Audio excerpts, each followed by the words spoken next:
నోయిడాకు చెందిన మోడల్ మాజీ మిస్ పూణే ట్విషా శర్మ అనుమానాస్పద మృతి కేసు ప్రస్తుతం దేశవ్యాప్తంగా సంచలనం సృష్టిస్తోంది. ఒక ప్రేమ కథ ఎలా హర్రర్ స్టోరీగా మారింది, ఆమె మరణానికి ముందు విడుదలైన సీసీటీవీ ఫుటేజ్ ఎలాంటి ప్రశ్నలను లేవనెత్తుతుందో ఇప్పుడు తెలుసుకుందాం. ట్విషా శర్మ 33 ఏళ్ల నోయిడాకు చెందిన ఒక ప్రముఖ model, corporate professional, film actor కూడా. తెలుగు సినిమాల్లో కూడా ఈమె నటించారు.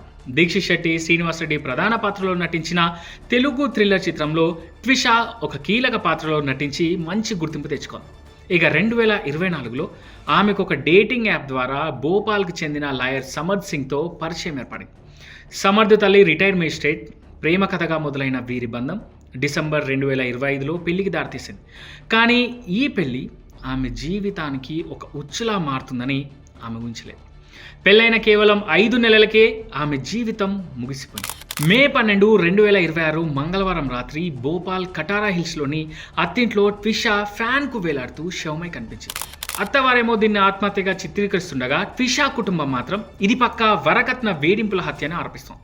మే 12 రాత్రి 10:05 ట్విషా తన తల్లికి ఫోన్ చేసి ఏడుస్తూ వేధింపుల గురించి చెప్పింది. అప్పుడే రూమ్లోకి భర్త సమర్థ్ రావడంతో భయంతో ఫోన్ కట్ చేసింది. కంగారు పడిన తల్లిదండ్రులు తిరిగి ట్విషాకి ఫోన్ చేయగా ఎవరూ ఎత్తలేదు.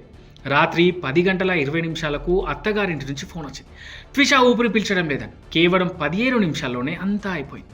ఇక తాజాగా విడుదలైన సీసీటీవీ విజువల్స్ ఈ కేసులో అత్యంత కీలకమైన మలుపుగా మారాయి.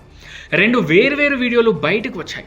మొదటి వీడియోలో ట్విషా శర్మ ఒంటరిగా బిల్డింగ్ మెట్లు ఎక్కుతూ టెర్రస్ వైపు వెళ్తున్నట్లు కేవలం 10 సెకండ్ల క్లిప్లో కనిపిస్తుంది. ఇక రెండో వీడియోలో దాదాపు గంట తర్వాత ట్విషా భర్త సమర్థ్, ఒక వ్యక్తి అండ్ ఇంట్లోని పని మనిషి ముగ్గురు కలిసి ట్విషా మృతదేహాన్ని మెట్లపై నుంచి కిందకు మోసుకొస్తున్నారు. ఆ సమయంలో మెట్లపైనే ఆమెకు సిపిఆర్ చేస్తూ బ్రతికించడానికి ప్రయత్నిస్తున్నట్టు విజువల్స్లో స్పష్టంగా కనిపిస్తుంది. ఇక మరణానికి కొన్ని రోజుల ముందు ట్విషా తన స్నేహితురాలకి ఇన్స్టాగ్రామ్లో నేను ఒక పెద్ద ట్రాప్లో చిక్కుకున్నాను, నువ్వైనా జాగ్రత్తగా ఉండు అంటూ మెసేజ్ చేసింది. పోస్ట్మార్టం రిపోర్ట్లో ట్విషా శరీరంపై, మెడపై పాత గాయాలు ఉన్నట్లు తెలియదు. అంతేకాదు మరణించడానికి వారం రోజుల ముందే ఆమె గర్భాన్ని బలవంతంగా తీయించారని, అంటే ఫోర్స్డ్ అబార్షన్ చేయించారని కుటుంబ సభ్యులు ఆరోపిస్తున్నారు.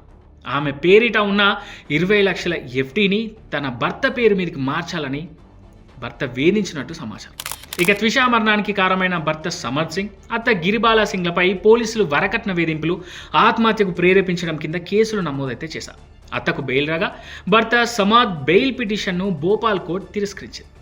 ఇక ఉన్నత కుటుంబంలో కోడెలుగా అడుగుపెట్టిన ఒక మోడల్ జీవితం 5 నెలలకే అనుమానాస్పద స్థితిలో ముగిసిపోవడం ఇప్పుడు తీవ్ర కలకలం రేపుతోంది.